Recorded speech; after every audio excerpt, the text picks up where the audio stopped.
So this webinar is, the reason you're here is for stuck fermentations. Hopefully you don't have any, but if you do, we will go over the LAFFORT protocol in detail at the end.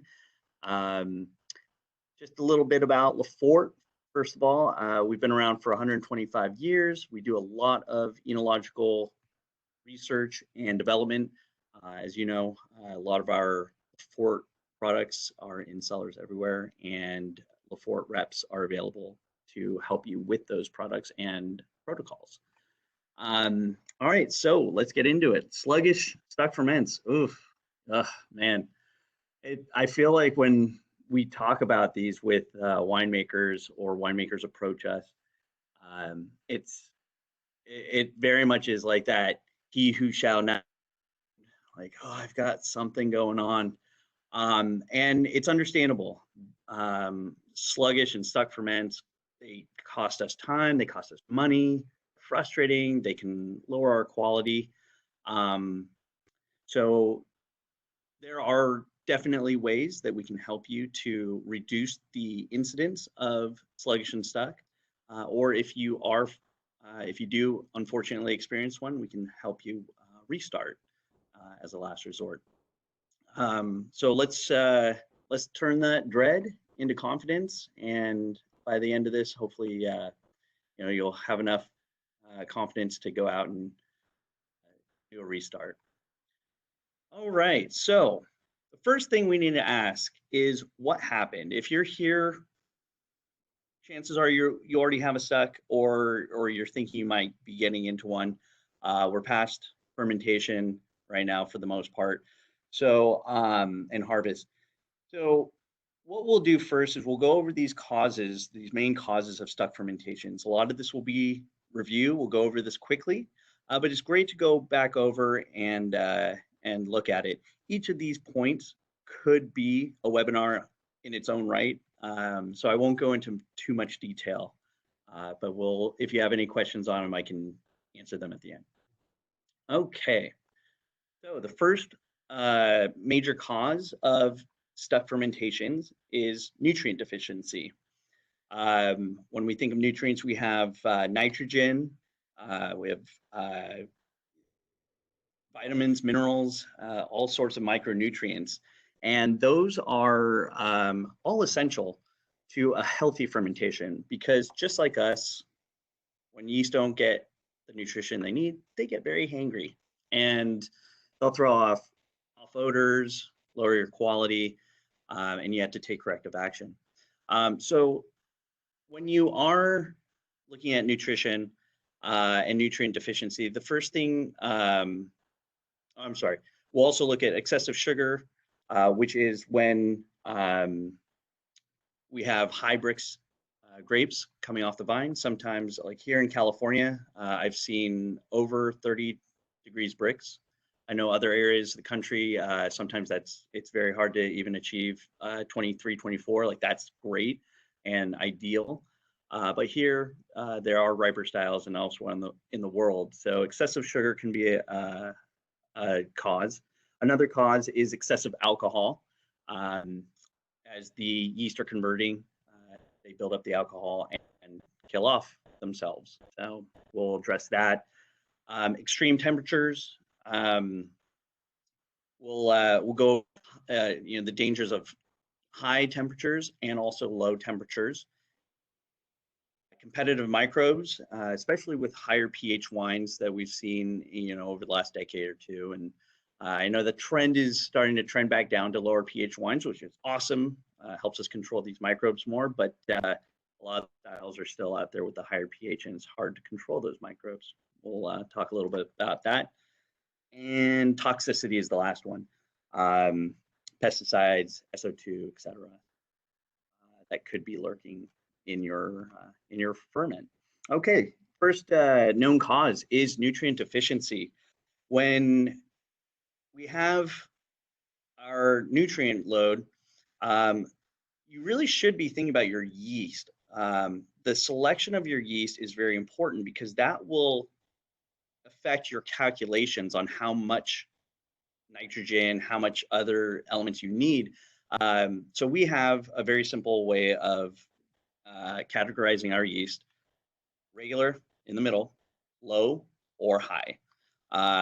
And that will help you calculate the amount of nitrogen you need to finish your ferment in a theoretical fashion. I always like to throw in what's called the unknown factor. Sometimes, due to other circumstances, you might have a higher or lower conversion factor with your yeast or your conditions. So you get to know that. You all personally know your fermentations and your facilities well, and those small differences. Yeast rehydration. This is a very important part in my presentations to people regarding nutrition and especially preventing stuck fermentations. Yeast rehydration involves using a rehydrant such as Superstart or Dynastar you might have used. And that helps by adding ergosterols, building up the cell wall, adding permeability to the cell wall of the yeast. And that permeability helps uptake nutrients more quickly, especially in the beginning of fermentation, and also strengthens that cell wall and helps them fight when they are in negative environments for themselves, such as high alcohol, higher temperatures, all of that. So lower temperatures, it helps. Metabolism, it gets their metabolism going and set up to run the race the way that you want them to perform. So very important. Nitrogen, as we mentioned, minimum 150 yan. That is kind of the standard minimum, but of course, adjust for potential alcohol. We have calculators. Talk to your local LAFFORT rep about that. And we also have trace elements that are in our products. So for nitrogen, for example, there are two different kinds, and the trace elements come into this because you can have just nitrogen, DAP, in the form of mineral nitrogen, or you can have your ammonia, organic-based nitrogen sources. And our organic-based product, the NutriStart Org, also contains a lot of those trace elements. So typically when you have just DAP, you don't have those other trace elements. With the organic mixture, you do get those trace elements. And that can also be high or be beneficial in a high yan situation. Typically, people are worried about low yan, but there have been cases that we run across where someone has extremely high yans, like 400, 450, and you need to really look at where that yan is coming from, because if it's totally stacked on the mineral side, you might be short on your trace elements. So in those cases, you can still run into a stuck fermentation. And by supplementing just a little bit of NutriStart Org, even on a high yan fermentation, you will be able to complete and avoid that. So I've said mineral and amino. You also hear ammonium or organic. The main difference, and we've all heard this, like mineral is more like it's the easy, quick energy. The way I like to say it is that it's the mineral is what helps you create biomass, and it really encourages yeast and cell division and growth. The amino or the organic nutrition is what helps the yeast function and continue to function throughout their entire life. Their metabolism is dependent on that. So, the mineral might be the candy, the amino is the nutrition bar or the energy bar that helps you keep going through the race. Okay, and the last thing I want to mention about nutrient deficiency is that it's good to understand this and to get that calculation correct, as correct as possible before you inoculate, because it's too late once you in the middle of fermentation. You won't know that you've missed the mark on that until the middle. Late ferment ads is the last thing I'll mention about this. If you ever have, if you do start to encounter a slowing ferment and say you're below 9 Brix, you don't want to add DAP. You can't add any organic anymore. The yeast won't uptake it. So you can do a late ad such as Biactive. We have a product that can go in and really just re-energize those yeast. It's not YAN based. It's a non-nitrogen source, but it will help clean up, detoxify a bit, and get your yeast going. And visit LaFFORT.com. Click on that button right there, that green button, and you can go to our decision-making tools. There's a nutrient calculator there. You type in all your information. You can even make a name for it. And once you've done that and you click create my nutrient regimen, it'll spit out a printable page that you can print out and use for your fermentation. It's really cool. Check it out. Okay, excessive sugar. So, 26 Brix and higher, we're starting to get to osmotic pressures that will kill yeast, basically. As soon as you throw that yeast in and pitch that yeast, they hit the sugar and they burst. They literally will just burst from the osmotic pressure gradient. So the way to handle that would be, of course, Brix correction, little dihydrogen oxide, little H2O, as we like to call it. Do a water add, water back, do a bleed first, of course, to keep that concentration, but help the condition so that the yeast won't die on impact, basically. The other solution would be to check your strains and make sure you have a high sugar tolerant strain, one that has more and greater resistance to those osmotic pressures. We've got Zymaflor Alpha, which is a great non-Saccharomyces yeast that you can use, which is actually the next part right there. We also have BO213, Actiflor BO213, and Zymaflor ST, which is our sweet wine, dessert wine yeast.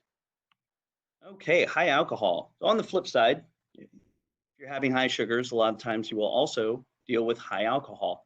The yeast start to really close up and hunker down, basically, once alcohol levels start getting close to 10, 11%. And above that, they really, you're depending on that final population to just kind of get you through. There will be some that still survive and divide a little bit, but for the most part, you're entering the death phase, and you want to make sure that that you have enough to get you to the end. So again, Brix correction. As those alcohols go up, if you can already determine your potential alcohol and adjust beforehand, then that'll solve that problem. Again, you can use a yeast strain that has high alcohol tolerance, anything greater than 16%.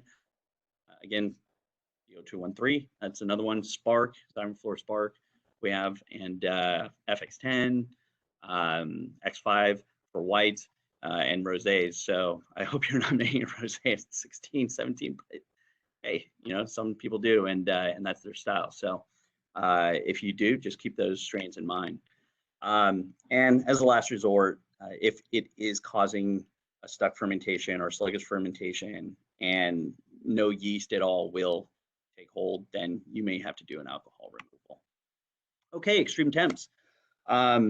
Interesting thing is that with extreme temps, a heat spike, when temperatures go too high and they spike, maybe due to electrical outage or just a solenoid goes out, all these real world things that occur, of course, during harvest. It doesn't necessarily kill off the yeast. Of course, if it gets to, over 104, then yeah, you're really pushing it for the yeast. But what it really does is damage their cell walls. And when that occurs, and that gets passed down to the next generation, then those cell walls are weaker and they can't protect from alcohol tolerance. So the potential alcohol tolerance actually goes down. All right, so how do we combat it? Keep stable temps, jacketed tanks, ferment outside. If it's cold outside, that's a great temperature regulator. Watch your volume to surface area ratio on your tanks and your containers. Dry ice, it's expensive, but that works. Something that came up a lot out here because of the power outages that we've been experiencing. Some people were just straight up throwing water over the top, just with a hose or a pump, just recycling that water.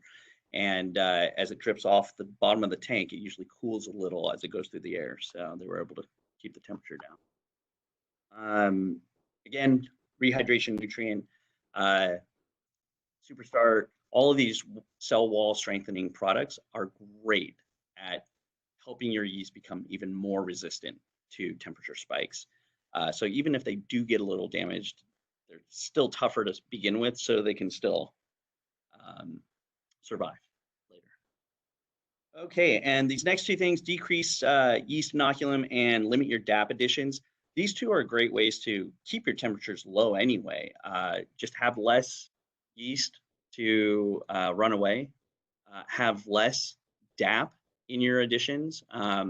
We like to recommend that you do no more than about 33% of your total addition as DAP, and that you backload it. So you start with more of the amino or organic nutrition first, and then you go to DAP later, and limit those if you suspect you might have a runaway fermentation, or one that will go very high or spike in temperature quickly. Pinot Noir is a great example of this. Races through, it can get very high and cause a stuck DAP. High temperature tolerant yeast strains. We've got all the usual suspects that I've been talking about. They're pretty good with heat.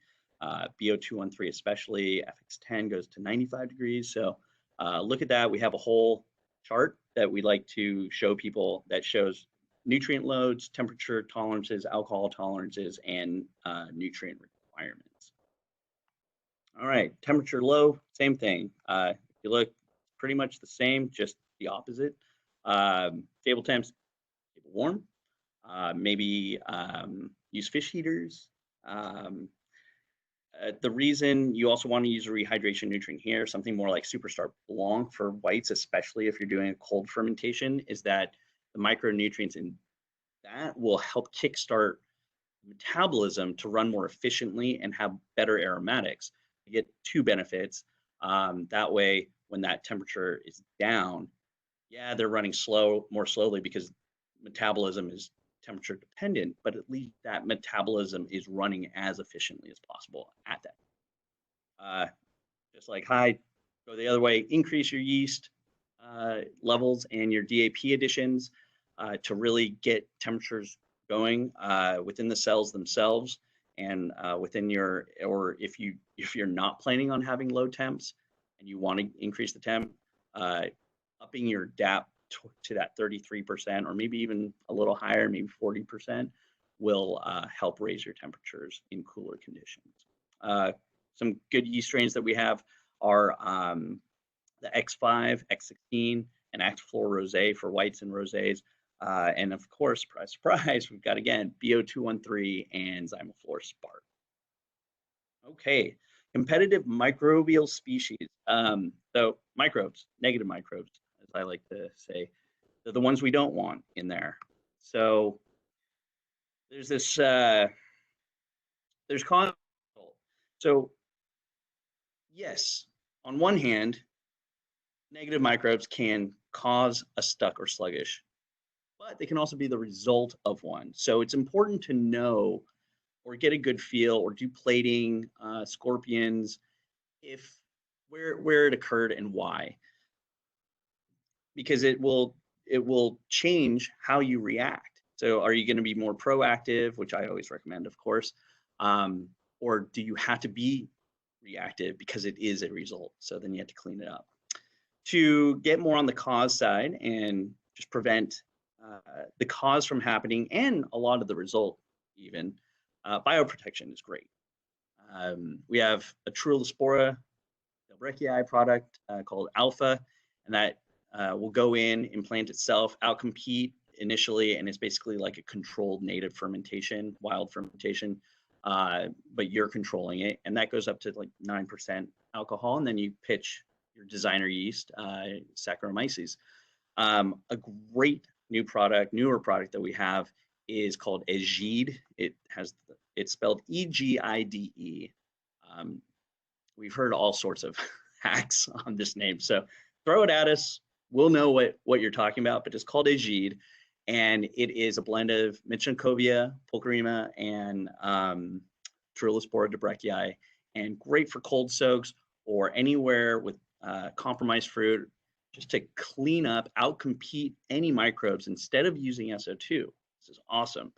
And I personally used it this year, and I mean, I've seen it work before, but when I used it on my own fermentations, it was amazing.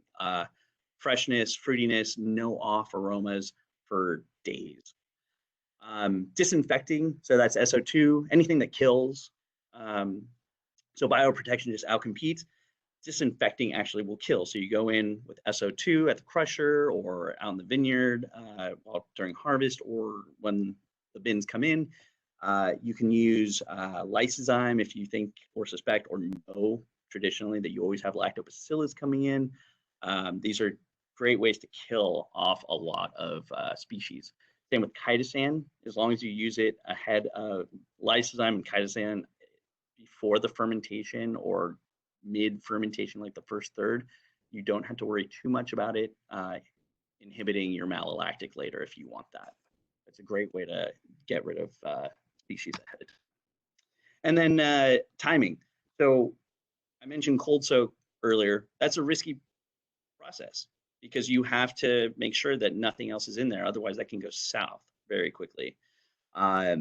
So a good way to counter that is also to just inoculate sooner, or as soon as your fruit comes in, get that Saccharomyces on there. If you don't care about cold soaks, you don't care about anything else, just get it started. I know sometimes you have to wait for temperatures to change, but as soon as it is feasible and viable, get that yeast in there and have it outcompete, maybe even up your dosage of yeast. And lastly, winery sanitation.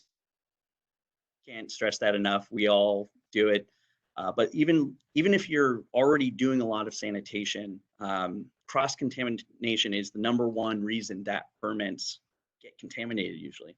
So, just every year or every 2 years, 3 years, whatever is comfortable for you, review your protocols for sanitation. Go over your training with your crew. Ask a LAFFORT rep. We have a lot of training and a lot of know-how as well. Small things like, hey, instead of just dumping it into hot water to clean, why don't we throw some caustic and citric in there? Or maybe step it up to a 5-step cleaning solution. So toxins is the last known cause. We're almost, so this is great. SO2, sometimes it happens. Always good to double check, especially during the craziness of harvest and crush. You got fermentation tanks sitting right next to sometimes still wine tanks, and mistakes happen. So good thing to check. And I should mention with toxins, just this is kind of the last thing. Usually a known cause is one or more of the others. This is the last resort. Pesticides and sprays. If you're like pulling your hair out and you're like, what is going on? I've checked everything. Temperature is great. Nutrients are awesome. I'm talking to my fermentation. I'm singing to it, everything. Oh, check with your vineyard growers or check your vineyards. Are sprays occurring? Is it drifting in from someone else? Check with neighbors. Just talk to them. Have open discussions. And make sure that, especially in places with a lot of mold, or if you have a moldy, wetter than normal season, and that's on your mind, there's going to be a lot of spraying, a lot of sulfur. Make sure those sprays are being done far enough out so that they won't come into your winery and your fermentation. Okay, so sluggish or stuck. This is always a big question that we get asked, and there are options. Before you're fully stuck, before that needle is no longer moving, it's just still ticking. Well, I should go this way for you guys. It's still slowly ticking down. There are logistical considerations. Do you have time to do a full stuck restart? Do you have the tank space? Do you have the manpower or the woman power? Do you have do you have the money to do it? It's expensive. It will double your cost on a wine for the winemaking part. Just in supplies alone. So you're gonna have to, put all those into consideration. One option, let it ride. I've got several winemakers that I talk to who are, they have a sluggish. And, you know what? We'll just see what happens. Even if it sticks at like 5 grams, it'll go away by the end of next spring. I'm like, cool. I mean, if you're experienced with that, you're okay with that, and that doesn't stress you out, great. Most of us will probably pull out a cot, sleep next to that tank, and watch it and monitor it. And if we have to do a restart, we're going to do it because we don't want to leave that open. Boosting, what I call boosting. So we mentioned Biactive before. Great addition, micronutrients, a little bit of cellulose for structure, especially for white wines. And it goes in, detoxifies. But what's great is that you can also do that with an addition of a high, like indestructible yeast like BO213. Rehydrate that with some Superstart Spark or Rouge and build up those cell walls. Throw it in there at, say, like the first signs of sluggish, or even proactively around 10 degrees Brix, 9 degrees Brix, or if you're slowing down around 8, 7, you see your rate of fermentation and it's like, ooh, you're starting to, sugar's not going down anymore as much. It's trending away from that nice fermentation curve. Boosting. So, and it's basically a re-inoculation. That's all it is, without any DAP and without any organic nitrogen as well. So it's just putting in that BO213 with super strong sterile walls and Biactive. Okay, so we're past wondering, we need to do this. We need a restart. So here we go. Here's what we recommend to get started before you even grab that bucket. You have to get analysis. You need minimum BA, acetic, residual sugar, ethanol, and malic, of course. Those are the basics. If you come to us and say, hey, we're having an issue, we need a restart, that's the first question we always ask you. Even better analysis would also include free total SO2, just to make sure, again, if there was an accidental addition. And then also fructose separate from glucose, so we can see if we need a more fructophilic yeast, again, Spark or BO213, FX10. And then also scorpion or plating, trying to determine what's actually going on in there. Now, of course, plating takes a long time, so maybe using a microscope, that could be better if you're good at using that and you're familiar with looking at yeast and other, and you have access to a microscope. Okay, so if your VA is too high, 0.7 or higher, you start to, it gets more and more difficult to do the restart. So difficult, in fact, that we just recommend do the RO, get the DVA done, and maybe check to see if you need to add lysozyme or anything like that to get the lactobacillus out, or pediococcus, anything that might be in there beforehand. Dealcoholization, of course, if it's too high, and even with our restart yeast, which is Rockstar up 18%, it might not, if the math isn't there, if the RS is too high and you have too much alcohol already, you might have to dealk and pull back on that. And remember to record everything from this point on. Once you commit to a restart, you've already been recording, keep recording and double your diligence on it, because this will be very handy for future restarts. Instead of having to reinvent the wheel every time, it's good to know where you were and how you did it, because you will build a history with your wines and become more familiar and more confident in doing so. Okay, so the restart. Perfect. So we have 3 main steps. They are, first, oh, and just to let you know, The presentation so far has been very minimalist on the presentation. Um, Here on out, we're going to have a lot of words on the screen, especially at the restart detail page. But it's because I really wanted to show you the actual restart protocol that we publish in our literature that you might have right there with you. And I want you, we're going to go line by line because it is very important. It's been peer reviewed. So every line is very important. Most of the time, anecdotally, when someone comes to me and says, hey, I tried your restart protocol and it didn't work. And I say, okay, did you do all this? They're like, oh yeah, oh, except for that. Okay. So, but 9 times out of 10, if you follow this line by line, anecdotally, I have seen it work miracles. So I don't want to hype it up too much, but it is awesome. It is the best one I've personally ever run across. Okay, so the first step, and we'll go into these all in more detail, but I want you to see the 3 main steps so you have it in your mind.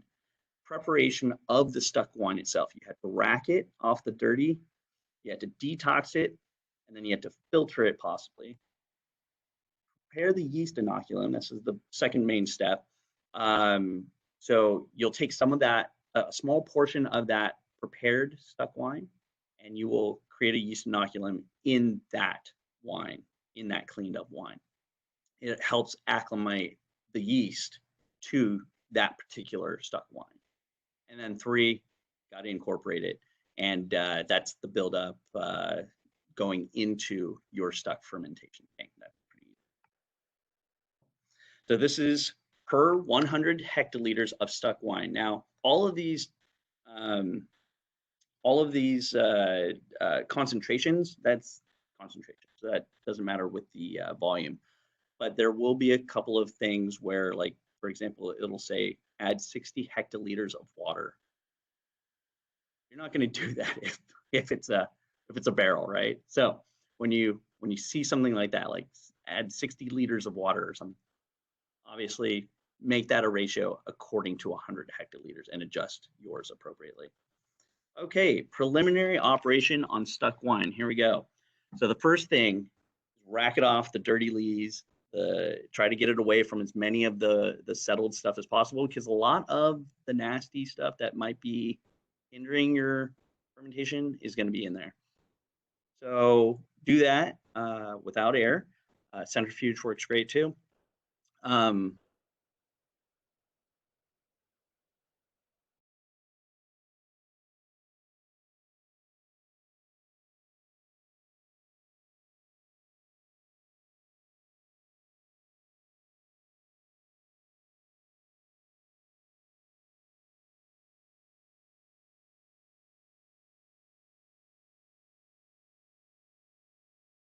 Oh, hello? All right, hopefully you're all there. I don't know what happened. Something weird just happened. But anyways, I can see myself, and looks like, okay, I can hear you. Great, thank you. So all of the temperatures on this restart protocol are 60 degrees, 20 Fahrenheit, 20 degrees Celsius. You're going to adjust your SO2 on the stuck wine, go to 20 ppm. It says 15 to 20. I usually say 20 because there's a lot of stuff in there and it's going to bind up really quickly. For white wines, you're going to use Biactive. For red wines, you're going to use Enocell. And I just always recommend 300 ppm across the board. With the Enocell, you can go a little higher, especially if you have a lot of stuff going on in your stuck fermentation and it smells a little weird or something. And those are great cleanup tools. Enocell is a purified yeast hull, basically, and Biactive is a blend of that, micronutrients, and cellulose for structure, which is why it's for the whites.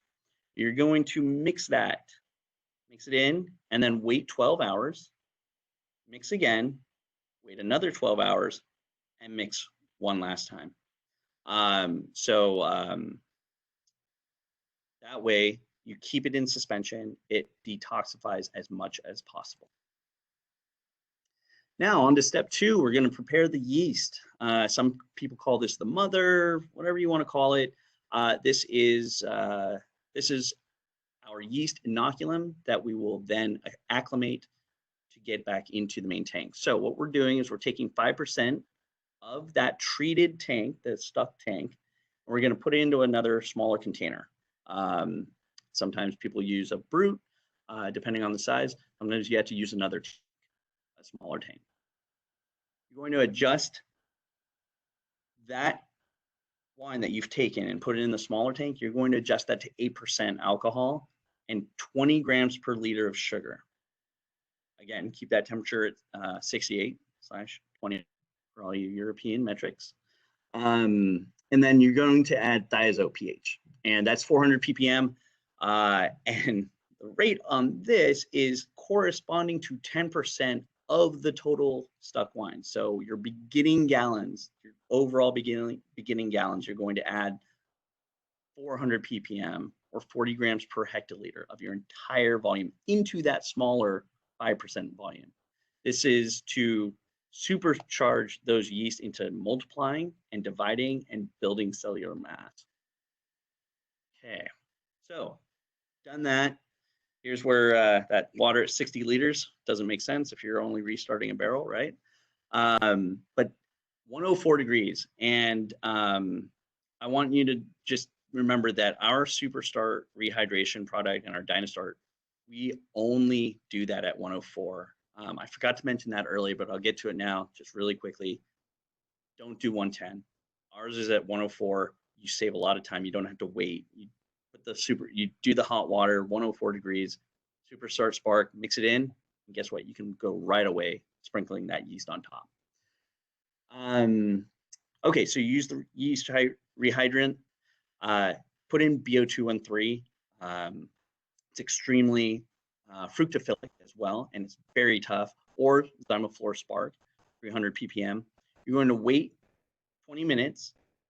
You're going to mix that in if it hasn't done so already and completely fallen, and then another 20 liters of the treated wine from the main tank into the small tank.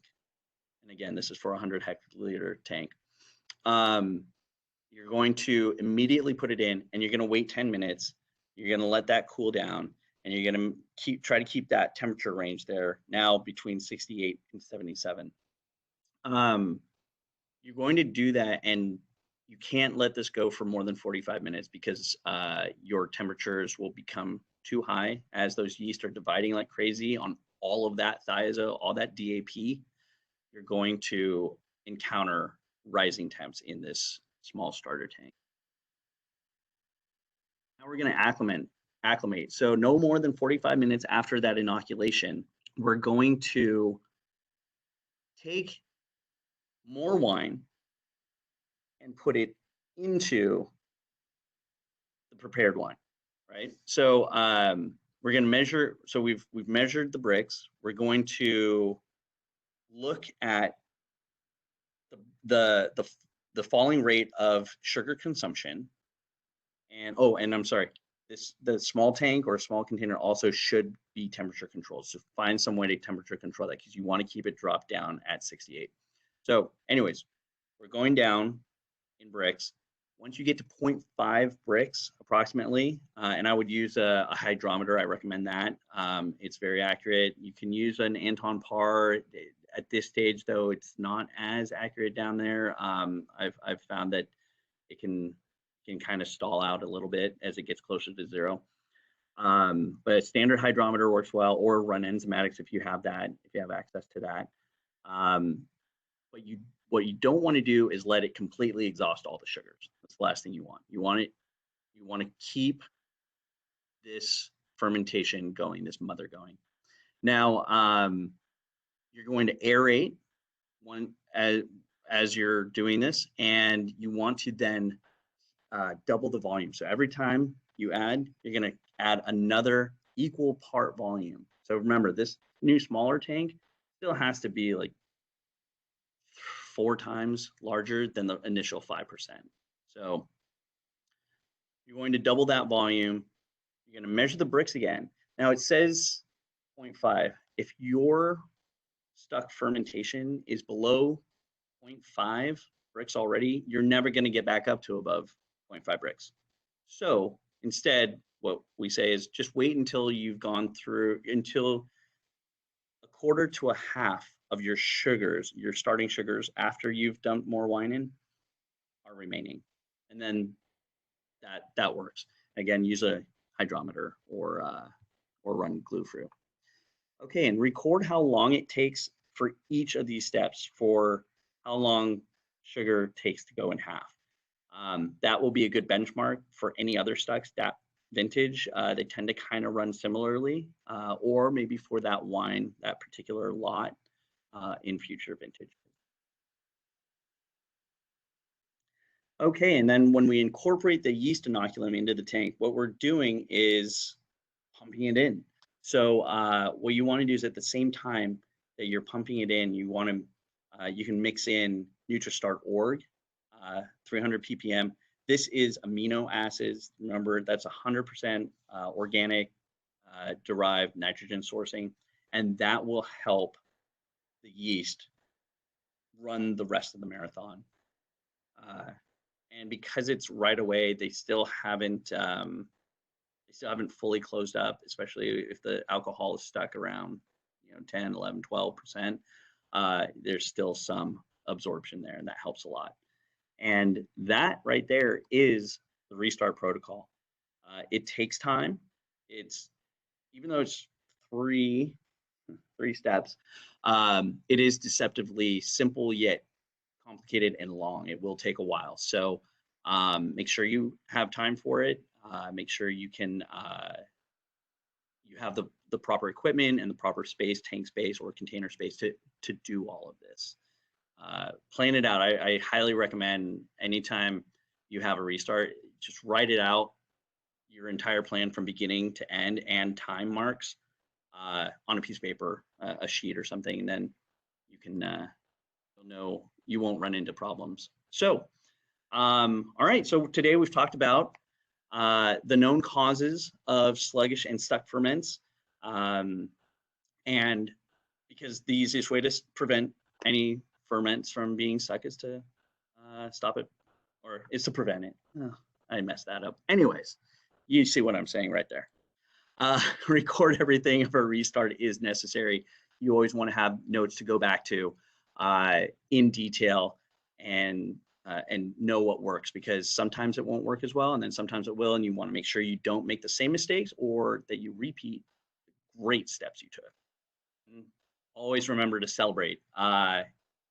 Every restart is a success. It is taking a wine that was on the verge, that wanted to go and eventually somehow become vinegar or something, be something you didn't want it to be, and you turned it around and convinced it to come back being the wine you wanted. So congratulations, celebrate.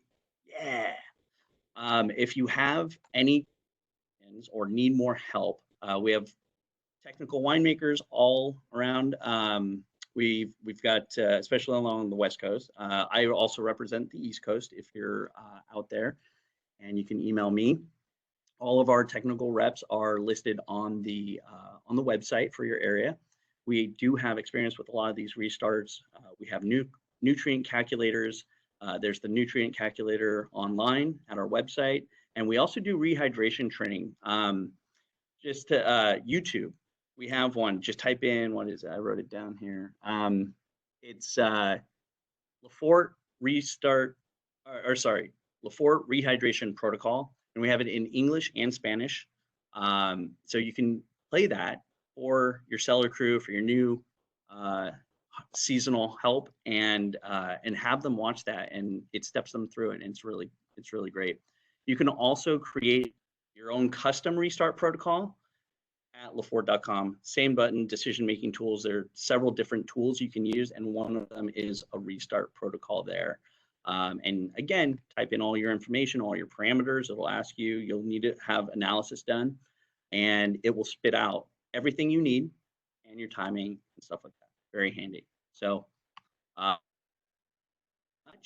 there's a lot of information there if you need to contact anyone, and you can also email Caitlin for the link for the recording of this webinar. and I will take questions at this time. So let me, yes, okay. All right.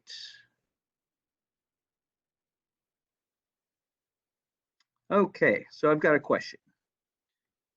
I have a sluggish fermentation currently on a Sauv Blanc in a concrete egg. RS is moving and currently around 10 grams per liter. What do you suggest adding to the wine to finish fermentation? So, okay, great example here. So this is where we recommend first Biactive. It's Sauvignon Blanc, it's a white. I love Sauv Blancs in concrete egg. I've tasted them side by side to stay, and they're such a great blending component. So awesome job using that. Um, use Biactive 300 ppm and blend that in, and that should boost your fermentation if you're still sluggish. You can also try doing the full boost, which is rehydrating some BO213 with the Superstart Spark and chucking in as well. But you're already so low on your residual sugar that that may or may not be a good move. I would just try the Biactive first. All right, that looks like the only question. If you have any other questions that come to mind after the webinar, please email me, garett.savage@laffort.com. I'd be happy to answer those, or to Caitlin, she can forward them as well. And remember, my name has one R and two T's. And it's also not Garett Bruton. He's our warehouse manager, and he loves getting the emails that are meant for me, and I love getting them that are meant for him, but let's try to keep our inboxes a little less full. All right. Thank you so much, everyone. Have a great day. Happy holidays. Merry Christmas to everyone, and hope to see you soon. Bye.